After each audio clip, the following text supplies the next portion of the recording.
Hi guys, thanks for stopping by my channel. Today I have this fashion coloring book I'm going to be doing a flip through. What's interesting about this is it's nearly 40 years old. The publication date is 1984. It is marketed as a coloring book, but it's really more like a fashion guide. I did get a chance to look through it a bit. It kind of reads like almost like a textbook you would get. Like I went to business school for fashion marketing and management, and it kind of reads like the kind of info you would get in a color and design class. Pretty interesting information in here if you know you're interested in fashion, color, and fashion. Of course, it's very dated information, like these color palettes. They have on the first pages cool tone complexions. Like you could tell these are very 1980s kind of color palettes, especially for the eyeshadow, like all these blues and stuff. On the other side, it has the color palettes for warm tone complexions. It gives you like lipstick and blush colors, neutral blouse colors, bright colors for tops, dresses, and accessories, fashion colors for structured garments, and base color for all types of garments. Now, I don't know if any of you guys grew up in the 80s or alive in the 80s even, but back then, like fashion rules were like, there was a lot of fashion like rules, like you can't wear like white after Labor Day, you know, stuff like that. Like you always had to wear like, I think you always had to wear like stockings and everything.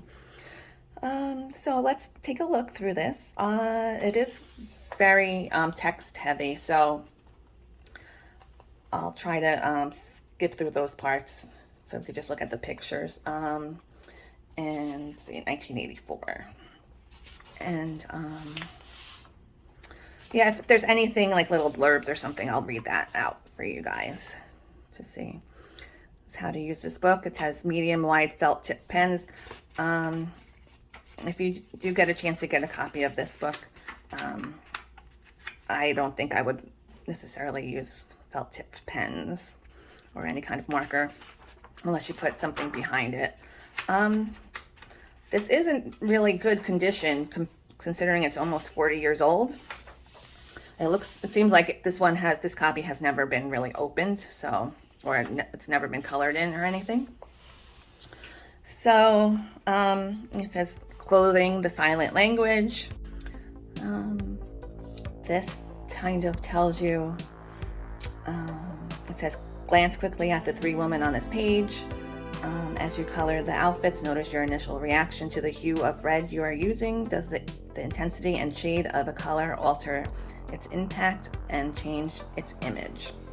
Now it's telling you what colors to use here, which I thought was weird when I first looked at it. But now I'm thinking it's kind of like similar to Color by Numbers. And plus, since it's like a fashion guide, it's trying to teach you what colors go together. So I guess that's the reasoning for it. Fashion's role in dressing. It says the high fashion garment stimulates designers of more commercial lines to select the most distinctive details and modify them for the American consumer. The influence of a fuller sleeve could be applied to blouses as well as jackets. You know, the 80s, there was a lot of shoulder pad action going on in the 80s. So I think shoulder pads kind of you can look at being popular in the 80s was there was a lot more women entering the business or the workforce around this time. I don't know if you guys have seen, this kind of gives me very much Working Girl vibes. Have you ever seen that movie? You know, when they're walking in Manhattan with their sneakers and their power suit dress skirts and everything. This is interesting. Color. This kind of gives you this little color theory explanation a bit here. It's like a color wheel with the primary colors. You can color in yourself. I think I might color this in and make a copy of this. It's interesting. Blue, red, yellow. Primary colors, and then it goes into the secondary colors on the outer circles, and then into the tertiary colors. and it tells you cool, warm. So that's interesting. I might make a copy of that and make a little color wheel. If anybody's in the Coloring Divas would like me to put up a copy in the Facebook group, I'll do that for you guys. What was I talking about? Oh, Working Girl. Yes, it's gonna be very much Working Girl vibes, and shoulder pads were popular, I think because women were kind of trying to get into the male-dominated workforce. So there was kind of like a line you had to straddle between like looking like a little bit more masculine, but still maintaining like a feminine look. That's why you see that term power suit a lot from the 80s. But usually it would be like a kind of like a structured jacket on top, but then like more feminine skirt and heels on the bottom. That's why you would see a lot of women walking to work with their sneakers and carrying their heels. So when they got to the office, they would change into their heels. This is going into color profiles. Red says, red is the first color a baby responds to. It is a warm, romantic, sensual, aggressive color. Red rooms make food look very appealing and encourages eating. So, let's see. Many other colors act as a bright neutral. It is used in both menswear and womenswear. If anything you guys see that's interesting, that you think you might be interested in hearing the rest of the, me reading out the rest of the blurbs, I can do that for you, maybe in a separate video. If I just don't want to make this a really long video by reading all of these, all of this out for you. I think maybe you might be a bit boring just listening to me read. This is pink. Pink is a unique color, not just a softer version of red. Pink is a feminine color. It's associated with delicate, non-aggressive yet pleasing personalities. So this is telling you to color this hot pink. That's like you could do like a Schiaparelli pink. I'd been doing some color stories, little like 2 or 3 minute orange, little short history stories on colors. If you're interested in that, you can check them out on my channel. Green, I'm telling you all the greens over here you can color. Teal, forest green, khaki, dust. Blue is the preference of most people after they leave childhood. Navy blue has authority and dignity. Purple is a color that suggests wealth and royalty in the past because it was a very expensive color to produce from natural dyes.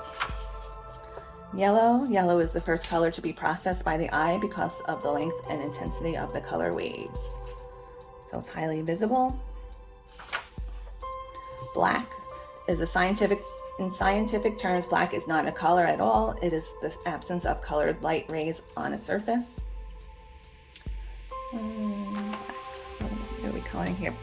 Black, some hot pink accents. Black and white. This is gray. Gray is a sophisticated neutral that has business-like authority. Gray is a neutral shade that neither advances or retreats and has an anonymity, oops, I can't say that word, that makes it a natural to wear for business apparel. So they're doing black, gray, black and pale gray stripes, gray tweed with red and black flecks, gray flannel, gray and red prints. White is also technically a non-color when light contains all the wavelengths of the visible spectrum, falls on surface with no pigment. Sunlight and moonlight glows this is telling you like kind of like your skin tones, what they refer to as sunlight and moonlight glows, like in the beginning here. Moon glow colors is for full complexion, according to this book. And sunlight colors are for warm toned complexions in this book.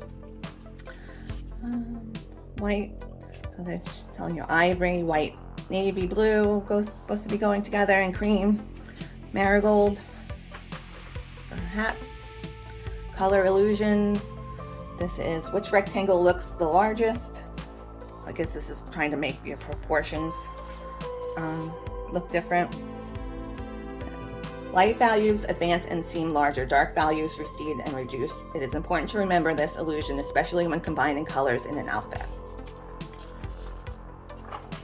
She has white on the top and black on the bottom, and white on the bottom, and so it's like the reverse. So you're seeing like which one looks larger. So probably if you're going to be wearing some white pants and a black top, it might look a little bigger on the bottom, or vice versa. It's black, as everyone knows, is very slimming. That's why I always wear black. This is bright colors advance, see larger. The eyes seek out light with the longest wavelengths first. The wavelengths of pure color are rated. And this is like wavelengths. Which inner square do you see first as you glance at this page? Black on the outside with the red on the inside, or black on the outside with blue on the inside? Which color focuses your attention on the face first? Which coat did you notice first? So this one you're coloring red, and this one blue. This is just pretty much the same concept. Now we're just moving on to faces and different body shape. This is like a square shape, pear shape stuff. Pretty much the same thing. Which dress focuses attention on the wearer first?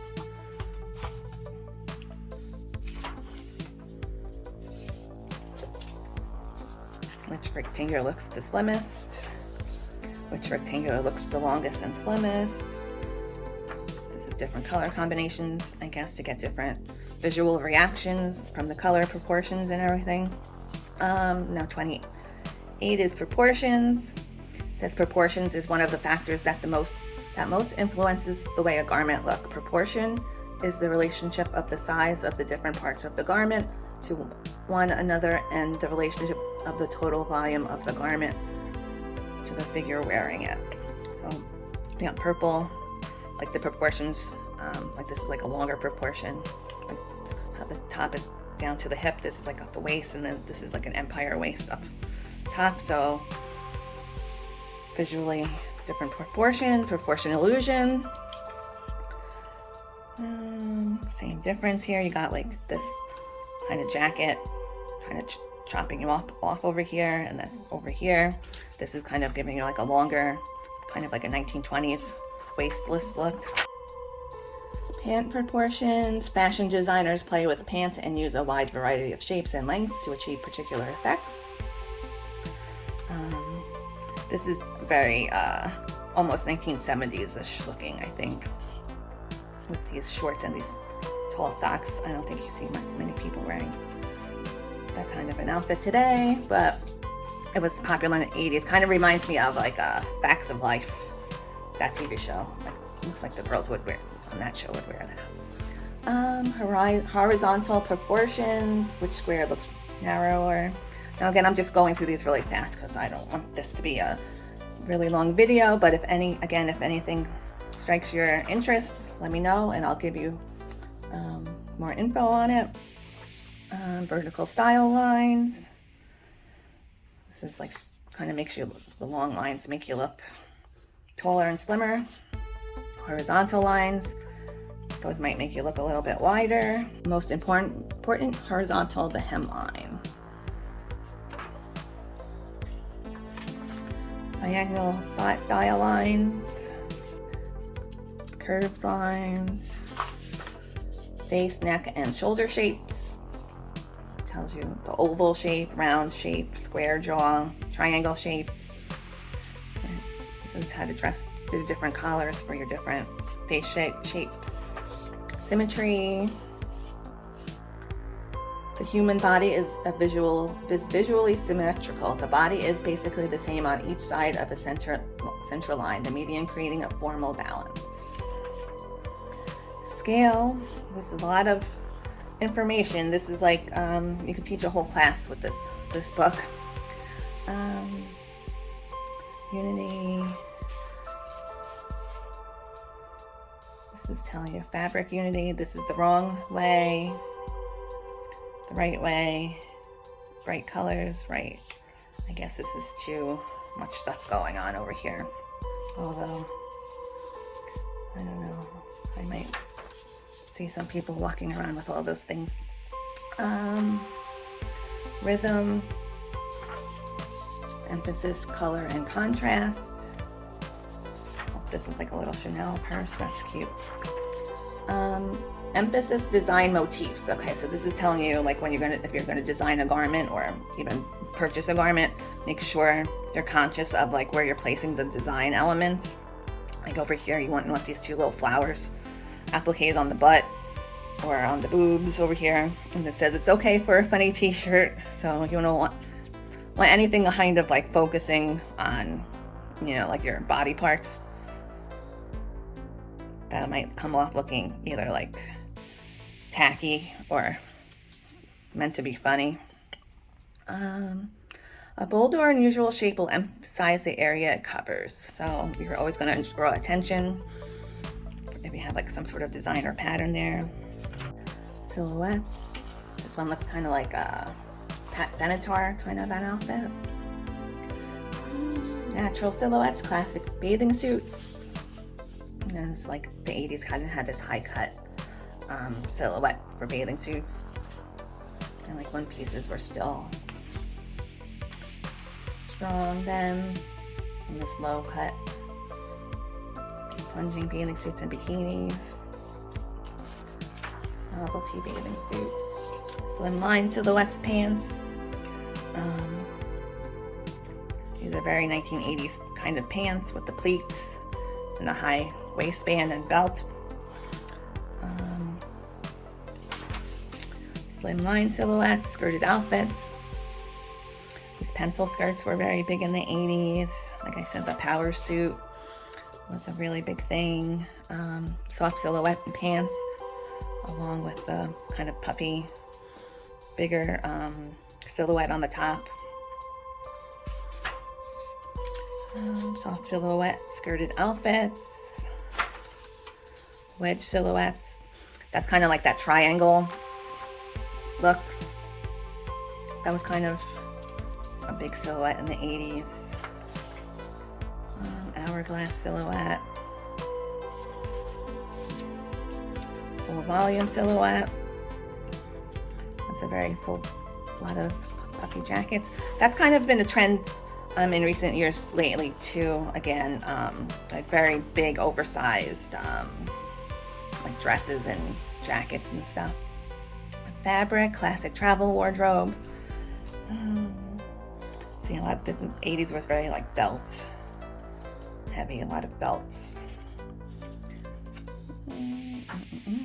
Fibers that goes into weight in hand. That means like the feel of the garment and weight of the fabric. Pattern scale. Silhouette communication of purple. Oh, it just tells you the colors. You kind of have to, they want you to be conscious of the pattern. If it's like a big pattern or a small pattern, creates different. It says a small space pattern makes a heavy person seem larger. A soft all over print or more flattering is more flattering to a large figure because it does not define the space as specifically. Pattern motifs. Embroidery can also act as a print. A border print used vertically will enhance height. Stripes can create patterns if used in different directions. Pattern and fabrics. It says good dress print, but difficult to match to solid colors. They're telling you to do gray and red. And this is supposed to be red, gray, white, black. Good blouse print because of many combination possibilities. Prints and patterns break up the space on figures and can camouflage some figure problems if the print is appropriate. I like this as like kind of like a Grace Jones type of look. Let's see. Pattern combinations. It says combining two patterns in one outfit is more difficult to do successfully than combining plain and patterned fabrics. Pattern surfaces are more complicated to mix. Here are some guidelines. This is white with purple dots, and this is purple with white dots, so they're kind of giving you like an opposite effect there. Wearing several patterns in combination calls for sophistication and careful selection. So I always like to do this when I would dress. I used to work for a store in New York where I would do the visual merchandising and the window dressings. I would like to do this a lot, like mix the prints like that. It's kind of difficult because you don't want it to look like some kind of crazy mismatch, but you have to do it kind of like a science to doing that to make it look good. This is foundations, the bras, other foundations. In the 80s, everyone would wear slips under the skirts a lot too. Proper fit. Clothing is the frame for a personality and should not hinder or detract from a person's activities. Fit for the larger figure. It says too much fullness will make a large person seem even larger. Fit top and sleeves. This is a cap sleeve. It tells you all the different sleeve types.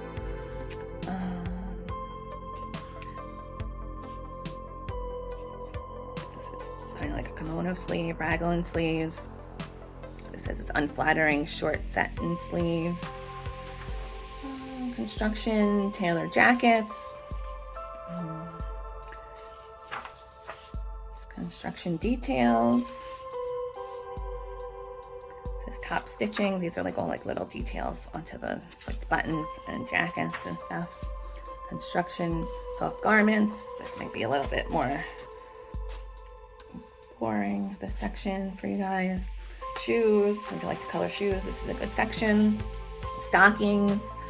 You don't really see too many people wearing stockings that much anymore, like maybe like a novelty stocking or something like that in the winter time, but not really like a fashion